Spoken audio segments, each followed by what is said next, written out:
it's absolutely staggering when you actually stop to, think about it. What's that? The sheer volume of information that's just rushing at us during a simple conversation. I mean, we obsess over the words. Oh, no, absolutely. We focus on the actual script of what someone is saying, but that's like barely the tip of the iceberg. It's not even the tip. It's like trying to read a book by just staring at the cover art and ignoring all the pages inside. Exactly. It really is the unspoken dialogue that defines pretty much every human interaction. And the statistics on this are wild, aren't they? They're startling. I mean, depending on which study you look at, the vast majority of our communication is completely nonverbal. The vast majority. Yeah, we're talking about tone, microexpressions, posture, even the timing of a blink. And yet, think about how we're trained. It's all about the words. It's all about rhetoric, Mhm. professional training, school. Yeah. It's all focused on the script, not the actual performance. Which, it leads to this huge disconnect in daily life. Oh. We've all been there. Someone saying, I'm fine, but the air in the room just drops 10 degrees. Right. You feel that chill. You feel it in your bones, but the transcript says everything's sunny. Exactly. And that gap, that space between the spoken word and the emotional reality, that's where the real story is. That's where it all happens. And reading people isn't some kind of parlor trick. It's arguably the most critical life skill there is. For relationships, for business, for your own safety even. Okay, but here's the catch. Right. Here's the catch, and it's a big one, most of us. Yeah. We wildly overestimate how good we are at it. See, I have to push back on that a little. I mean, I feel like I'm pretty good at reading the room. Mm-hmm. If my friend is sad, I know they're sad. If my boss is angry, I know to duck. Are we really that bad at it? Or is that just, something experts say to sell books? No, it's real. We're good at the easy stuff, the billboard emotions. Like tears mean sad. Tears mean sad. Shouting usually means angry. But that's not really reading people. That's just observing the obvious. Oh. It's when it gets subtle, which is where most of life happens. That's where we fail, and we fail hard. Is there a way to measure that? There is, actually. There's a famous metric for this called the Reading the Mind in the Eyes test. It was developed by Simon Baron-Cohen at Cambridge. Right, I've heard of this one. This is where they crop the photo so you can only see the eyes, right? That's the one. No mouth, no furrowed brow, no body language at all. Just a little rectangular strip of the eyes. And you have to pick the emotion. And it's not happy or sad. The choices are really nuanced. Things like desire, skepticism, tentative, or hostile. Okay, that sounds significantly harder.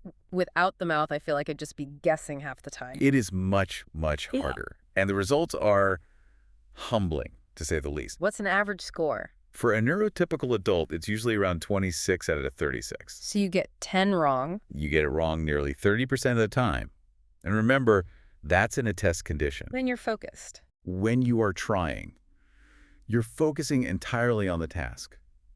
In the real world, you're distracted, you're thinking about your grocery list, the lighting is bad, the person is moving. So if we miss 30% in a lab when we're focused, we're probably missing, 60 or 70% in a casual conversation over coffee? Precisely. And the danger isn't just that we miss the signal. The real danger is that we fill in those blanks with our own stuff. Our own bias. Our own bias. If I'm feeling insecure, I look at your, neutral eyes and I read judgment. Wow. I'm not reading you. I'm reading my own fear reflected back at me from your face. That's actually a little terrifying. It's like we're walking around hallucinating the emotional state of everyone around us based on our own mood. In many ways, that's exactly what's happening. Which brings us to probably the most important rule of all this. Which is? Context. You absolutely cannot take one gesture and assign it a universal meaning. That is the #1 amateur mistake. Like the old myth that if someone crosses their arms, they're closed off. Right. He crossed his arms, so he hates my idea. Well, maybe. Or maybe he's just cold. Or his back hurts. Or maybe he just did a heavy shoulder workout and it's comfortable to rest his arms. A single gesture means absolutely nothing in isolation. You have to look for a cluster. A cluster. Okay, let's unpack that. What does that mean? How many signals do we need for it to be a cluster? Think of it like a puzzle. One blue piece doesn't mean the puzzle is a picture of the ocean. But if you have 3 or 4 blue pieces and they're right next to a piece that looks like a fish, now we're getting somewhere. Okay. A cluster is a group of simultaneous or sequential signals that all point in the same direction. Give me a real-world scenario. Let's say I'm on a first date. Okay, perfect. You're on a date, you tell a joke, your date smiles. One data point. One data point, meaningless. But let's look for the cluster. So they smile, but the smile doesn't reach their eyes.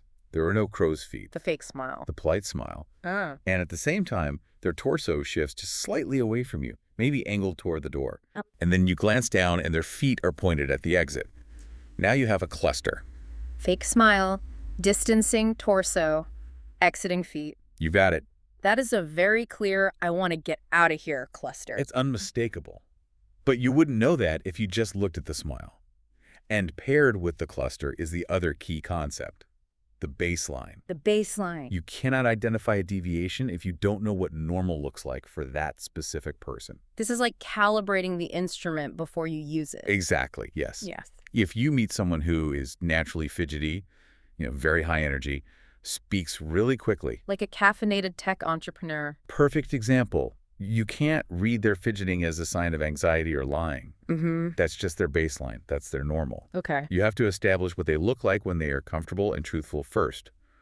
Only then can you spot the glitch in the matrix. So if Mr. Caffeinated suddenly goes completely still and quiet, that's the red flag. That's the deviation. Even though for someone else, being quiet would just be normal. Precisely. The deviation is the signal, not the behavior itself. That makes so much sense. But there's another variable here, isn't there? The observer, me. Mm-hmm. We touched on this with the eye test, but if I'm in a bad mood, everyone looks annoying or hostile to me. How do we filter ourselves out of the equation?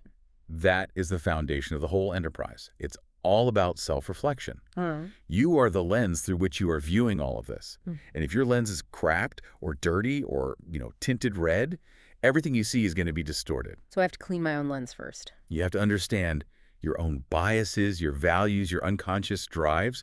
If you are a naturally suspicious person, you will see threats where there are none. If you're a pathological people pleaser, you might be totally blind to genuine aggression because you just don't want to see it. So neutral observation isn't just something you have, it's something you do. It's an active discipline, not a passive state. So before I start analyzing the person across the table, I have to do a quick system check on myself. Am I hungry? Am I angry? Am I biased because this person reminds me of my ex? Exactly. Am I projecting my own stuff onto them? Once we've cleared that hurdle, then we can start looking at the other person. And the first place to look isn't their hands or their eyes. Where is it? It's their motivation, the engine room. What's driving the bus? Right. If you want to predict behavior, you have to understand the why. And psychology points us to a few universal models for that. The most fundamental one is the pleasure principle. Which sounds a bit hedonistic, right? Like we're all just chasing a good time. It sounds that way, but it's not just about hedonism in the, party sense. Yeah. It's the biological imperative. We move toward pleasure and we move away from pain. Every organism on the planet does this. Okay. But for humans, pain and pleasure are incredibly complex. Pain could be social embarrassment. It could be financial loss. It could just be the feeling of uncertainty. And pleasure. Pleasure could be security, validation, or just simple relief. So even complex, seemingly illogical decisions can be traced back to this. Like, okay, why would someone stay in a job they absolutely hate? Great question. I have a friend who complains about his job every single day, but he never leaves. From the outside, it just looks stupid. Apply the principle. He hates the job. Mm-hmm. That's a clear pain. But the fear of the unknown, the fear of losing his status, the fear of rejection in a job interview, that pain is perceived as being greater than the pain of the daily grind. Or, to flip it, the pleasure of safety and predictability outweighs the potential pleasure of a new career. So when you look at his baffling behavior, you stop asking, why is he doing this? And you start asking, what pain is he avoiding? That reframes everything. It stops you from judging them as irrational and helps you see the unconscious equation they're solving. He's not stupid. He's just risk-averse. Right. Exactly. And to get a little more granular with that equation, we can look at Maslow's hierarchy of needs. It's a classic for a reason. It maps out these motivations in levels. The pyramid.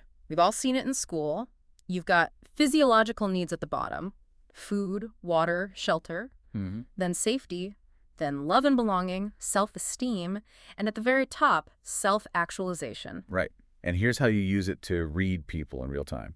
You have to identify which rung of that ladder they are standing on in that moment. In that moment. Because a person's priorities are completely dictated by their current level. If someone is terrified about a layoff, that's a safety need right down at the bottom. Yeah. You cannot effectively communicate with them about vision or legacy or creative fulfillment. Those are self-actualization needs at the very top. They literally cannot hear you. Their brain is completely locked in survival mode. It's filtering everything else out. Okay, so if I'm trying to, say, bond with a colleague, that's a love and belonging need for me, but they're worried their report is going to get rejected by the boss. That's a self-esteem or even a safety need for them. We're totally missing each other. You're speaking French, they're speaking math. Reading people isn't just about spotting lies, it's about spotting where their energy and attention is focused on that latter. Which brings us to another driver, right? Maybe the most difficult one to spot. The most fascinating, and yes, probably the most difficult, the ego. The ego. Now, usually when we say that, we mean someone is arrogant, he has a big ego. But let's dig into that, because when you say ego in a psychological context, you don't just mean vanity, do you? No, not at all. In this context, think of the ego as a dedicated in-house PR firm that lives inside your head. A PR firm. I love that. So its job is to manage the crisis of me. The crisis of shame. Yeah. The crisis of vulnerability. The ego cannot handle the idea that you might be a bad person or lazy or incompetent. It just can't. Okay. So when you do something that triggers that feeling of shame, the PR firm, the ego, immediately steps in to rewrite reality. And this is what we call a defense mechanism. Okay. Give me a concrete example. Let's say I skip the gym 3 days in a row. I feel lazy. The PR firm steps in. Instantly. It uses a very common tactic called rationalization. Right. It says, you're not lazy. You are prioritizing rest because you worked so hard last week. Actually, skipping the gym is the healthy choice right now. Wow. I have definitely written that exact press release to myself. I'm not lazy. I'm engaging in essential self-care. Precisely. And that's a mild version. But look at something like projection. This is a major one in relationships and in the workplace. Dejection. Imagine you're feeling very aggressive or, say, competitive toward a coworker. That's kind of an ugly feeling. The ego hates it. Right. So it takes that feeling and it just throws it onto the coworker like a hot potato. So instead of I'm jealous of him, it becomes he is so competitive. He's always trying to show me up. Bingo. You literally hallucinate your own traits in them. And this is so crucial for reading people. When someone accuses you of something that feels totally out of left field, Like what? like they call you manipulative when you've barely said a word, stop and ask yourself, is this a confession? You're treating their accusation as a mirror. That is wild. More often than not, it is. The volume of the accusation usually matches the intensity of their own internal guilt. What's another one? Oh, displacement. It's huge. You have a terrible day at work, your boss humiliates you in a meeting. Okay. You can't yell at your boss because you'll get fired. That's too dangerous a target. Yeah. So the ego holds that aggression He bottles it up. until you get home, and then you just snap at your partner because the dishwasher wasn't loaded correctly. Oh, man. The anger is real, but the target is wrong. It's been displaced onto a safer target. Exactly. And then there's reaction formation, which I always find the most counterintuitive and interesting. What's that? This is when you act the complete opposite of how you truly feel.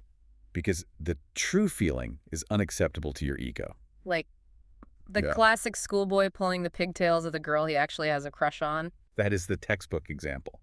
He can't process the vulnerability of affection, so it comes out as aggression.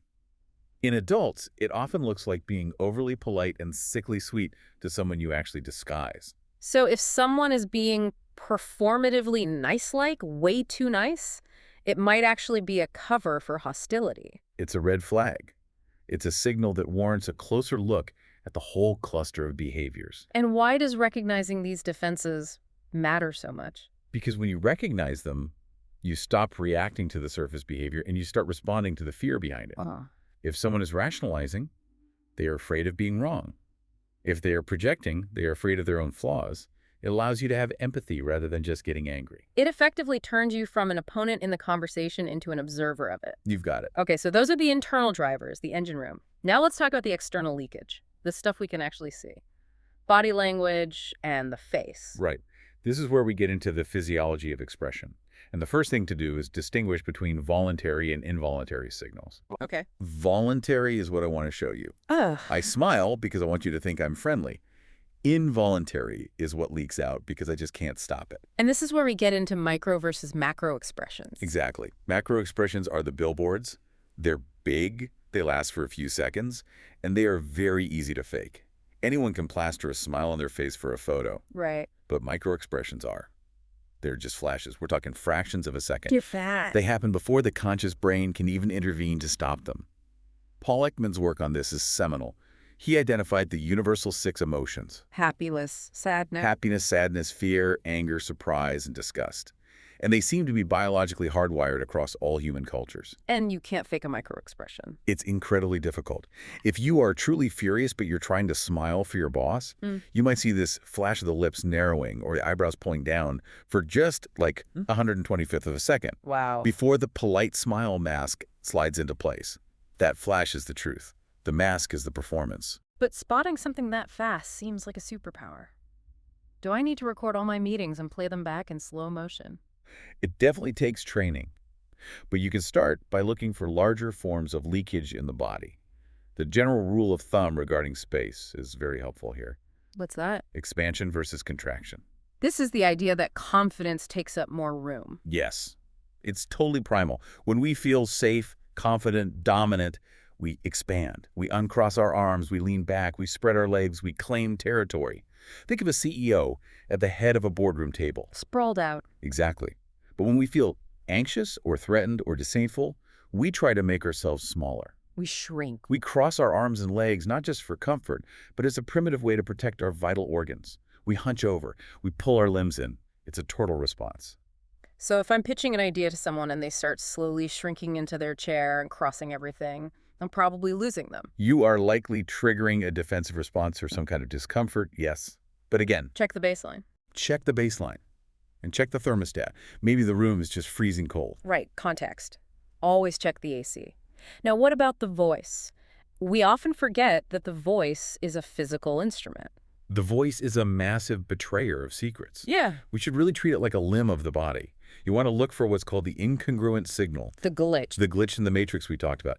If someone says, I am absolutely thrilled to be a part of this project, but their pitch drops, their tempo slows, and there's a subtle vocal fry or strain in their voice. The body is rejecting the words. The body is telling a different story. Or when someone says yes, but shakes their head no.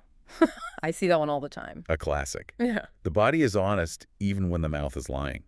And if the verbal and nonverbal don't match, you should always trust the nonverbal. The body is just much harder to consciously control. Let's shift gears a little bit. We've looked at the hardware, the body, and the software, the motivation, but what about the operating system? I'm talking about personality types. There are so many of these frameworks out there. Myers-Briggs, Enneagram, the Big Five. Are these actually useful for reading people, or are they just horoscopes for people with LinkedIn profiles? It's a bit of both, honestly. The danger is using them as boxes. Oh, you're an introvert, therefore you can't be a leader. That's total nonsense. But if you use them as lenses or as scales to measure tendencies, they can be incredibly useful for predicting how someone is likely to process information and react to stress. Okay, so where do we start? Which one do the scientists actually seem to respect? That would be the Big Five or Ocean. Ocean. Yes. The 5-factor model is the gold standard in psychology because it's trait-based, not type-based. Yeah. It's not a box, it's a spectrum. Everyone falls somewhere on the scale for each of the 5 traits. And Ocean is an acronym. It is. It stands for openness, conscientiousness, extroversion, agreeableness, and neuroticism. Okay, so walk us through how we would actually see these traits in the wild. Let's start with openness. Openness is all about curiosity and a willingness to try new experiences. A person high in openness loves abstract concepts, art, trying new food. Thinks outside the box. Exactly. A person low in openness prefers routine, concrete facts, and familiarity. They like what they know. So if you are pitching a wild, disruptive startup idea, you need an investor who is high in openness. Because a low openness person will just see it as risky and confusing. And probably shut down before you even finish your pitch. Makes sense. Okay, C is for conscientiousness. This is the measure of reliability, organization, and a sense of duty. High scorers are your planners, your deadline hitters, the people whose closets are probably color-coded. And low scorers. More spontaneous, more flexible, but can also be disorganized and less reliable. But here's where it gets interesting. You have to start mixing the traits. Imagine someone who is high in conscientiousness, very organized, but also high in neuroticism. High neuroticism. That means anxious, right? Very anxious, yes. Yeah. So what does that look like? A perfectionist who is constantly stressed out that they've missed something. Exactly. A workaholic who is terrified of making a mistake. Now, compare that to someone with low conscientiousness and high extroversion. That's the fun party animal who is always late and always forgets their wallet. Precisely. Yeah. The magic is in the combination of the traits, not just one in isolation. Got it. Extroversion is obvious. Social battery. Agreeableness. Agreeableness is a measure of warmth, kindness, and the desire for social harmony. High agreeable people are wonderful team players, but they might struggle to negotiate for themselves because they hate conflict. And low agreeable people. More competitive, more critical, more willing to challenge others, which can be very useful in certain roles, like a litigator or a quality assurance tester whose job is to find flaws. Right. And finally, N is for neuroticism. That just sounds so negative. It has a branding problem for sure. It really just refers to emotional sensitivity and a tendency toward anxiety.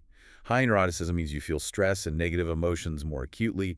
You're more vigilant to threats. And low neuroticism. Emotionally stable, calm, perhaps even unflappable under pressure. So that's the scientific backbone. But the one everyone actually knows is the Myers-Briggs, the MBTI. I'm an INTJ. I'm an ESFP. Why is that one so popular if the experts are skeptical? It's popular because it offers a narrative. It doesn't just give you a score on a trait, it gives you a type. It tells you a story about who you are. People love a good story.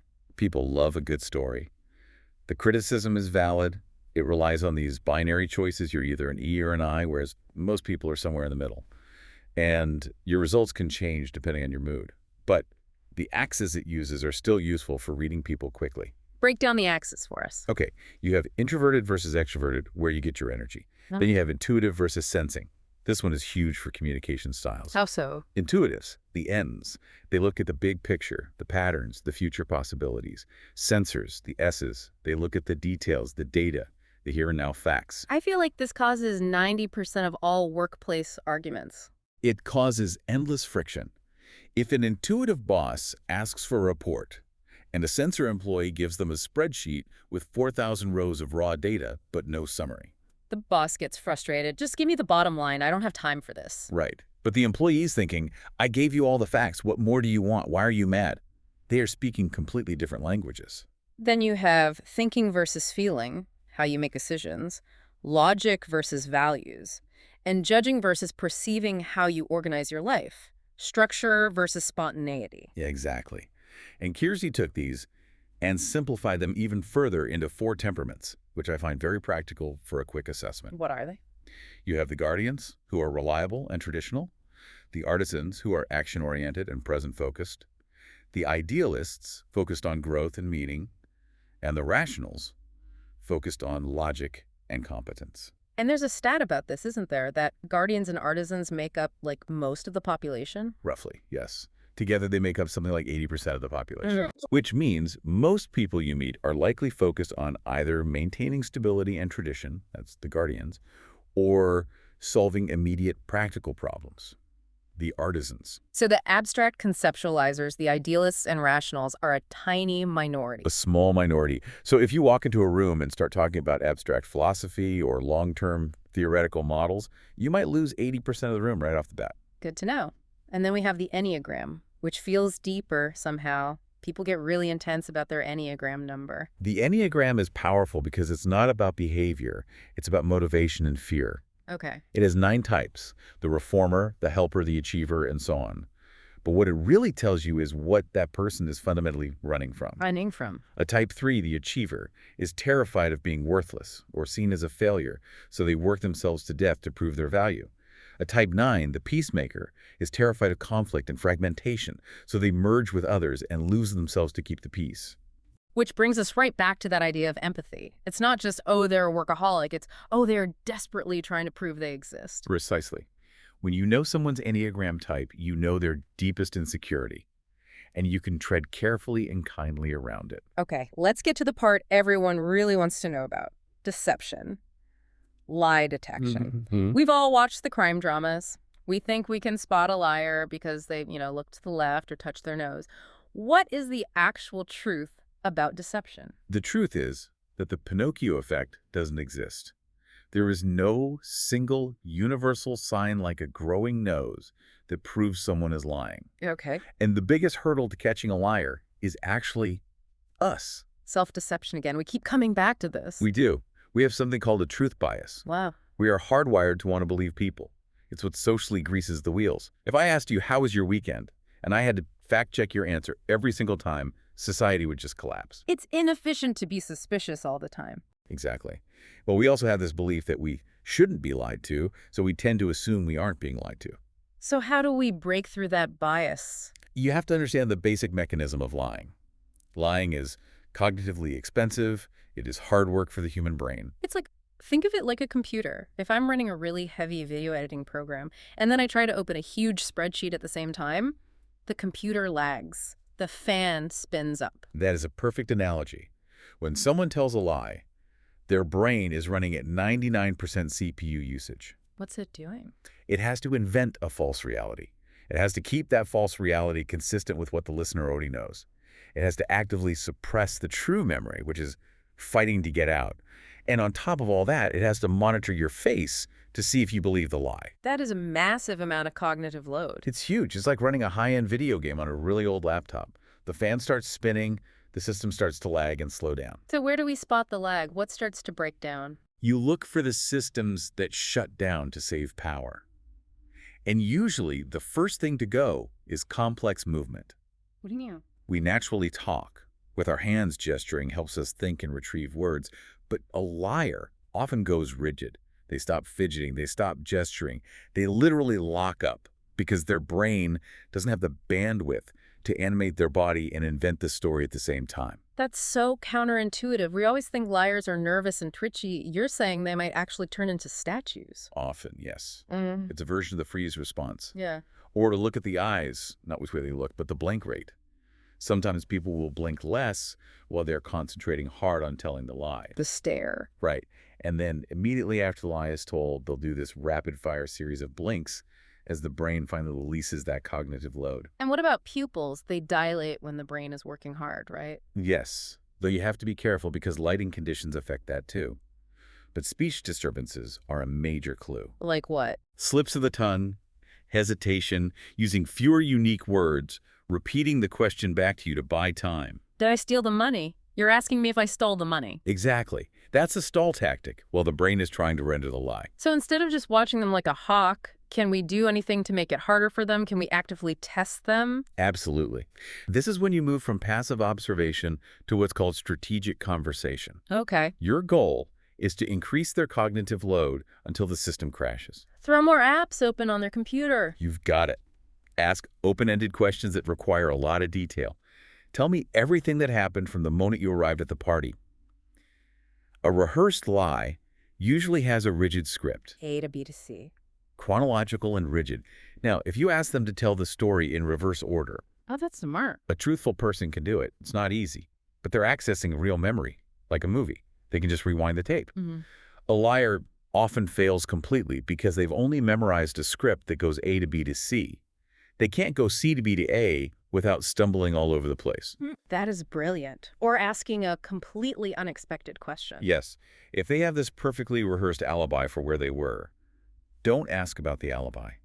Ask them, what color were the chairs in the restaurant? Or which side of the room was the TV on? Oh, that's just mean. Because a real memory has a visual component. I can just look at the memory in my head and see the TV. But a lie is usually just a scrote. Exactly. A script doesn't have 3D space.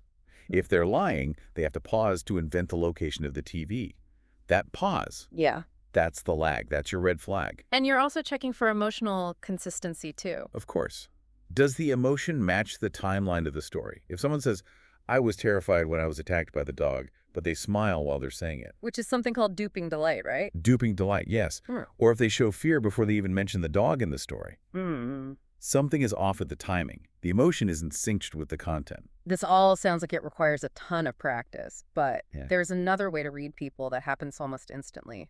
Thin slicing. This is the Gladwell concept. Thin slicing is the ability of our unconscious mind to find patterns and make judgments based on very small slices of experience. A snap judgment. Right. And the research shows that our snap judgments, the ones made in the first few seconds of meeting someone, are often shockingly accurate, especially for things like extroversion or aggression. But wait, didn't we start this whole conversation by saying we aren't as good at this as we think? This feels like a contradiction. It is a paradox, isn't it? Yeah. Here's how to square it.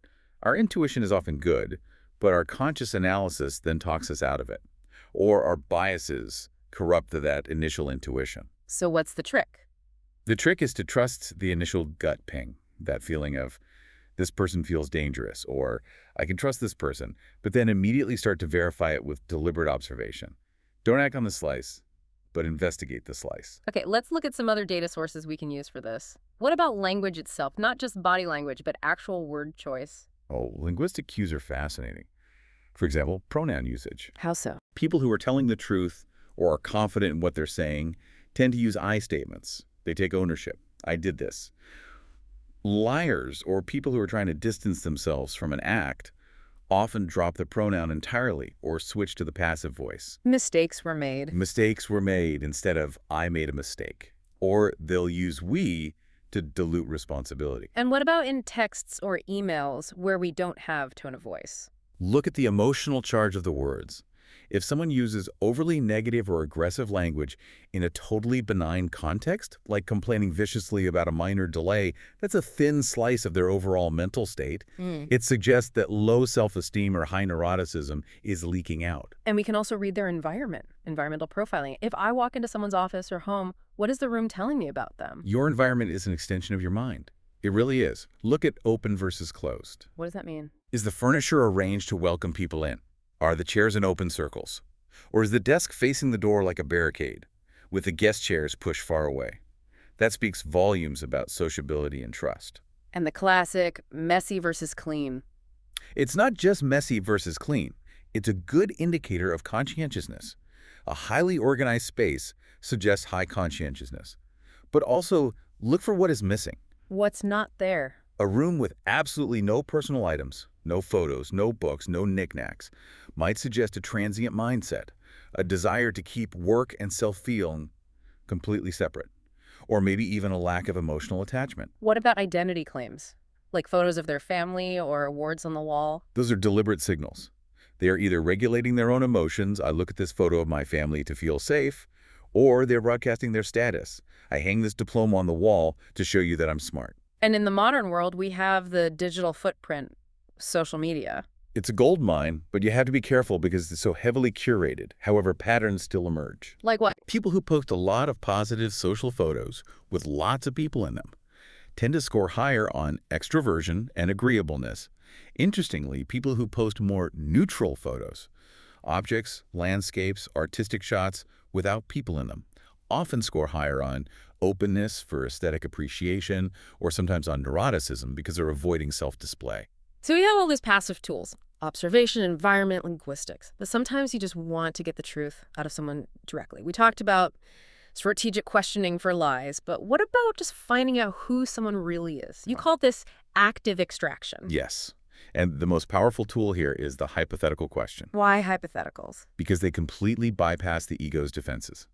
If I ask you, are you a greedy person? Your ego's going to scream, no. And you're going to say no. It's a useless question. Right. But if I ask, if you found a wallet with $5,000 in cash and no ID, what would you do? Your answer reveals your values. You aren't confessing to a crime. You are solving a puzzle. But how you solve it tells me if you value honesty or practicality or altruism. That's slick. You get them to reveal their internal operating system without them even realizing they're under the microscope. Exactly. Or you can ask about other people. What do you think about John's decision to quit his job and travel?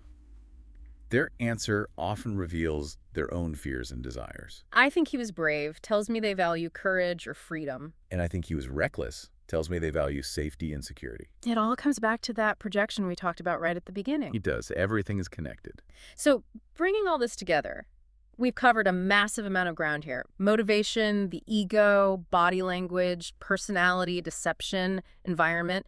It feels like a lot to try and keep in your head while you're just trying to have coffee with someone. It is. And you shouldn't try to use all of it at once. You'll just get analysis paralysis. Right. The goal is integration. You start by just observing one thing, maybe just trying to establish the baseline. Then next time you try to notice a cluster. Then you ask yourself, okay, what's the likely motivation here? It becomes a background process over time. And the goal isn't to be some kind of human lie detector or to manipulate people, is it? No, absolutely not. The goal is clarity. It's about seeing the person as they actually are, not as you want them to be or as you fear them to be. When you understand someone's fear, which is their ego, and their needs, which is Maslow, and their natural wiring, which is their personality, you can communicate with them in a way that actually lands. You can empathize with them. You can navigate conflict without taking it all so personally. It's funny, we started this talking about how we can't read other people, but the recurring theme seems to be that the better you get at this, the more you just learn about yourself. That is the ultimate takeaway. It's the mirror effect. The more you study others using these tools, the more transparent you become to yourself. When you catch yourself judging someone for showing off, and you stop and realize, oh, that's just my ego reacting to my own insecurity about status, that is a moment of profound personal growth. Right. So the provocative question I'd leave you with is this. When you look at someone and you think you've finally figured them out, are you really reading them? Or are you just seeing your own reflection in the way you interpret their signals? That is slightly terrifying, but also kind of liberating. It means the work always starts here, with yourself. It always does.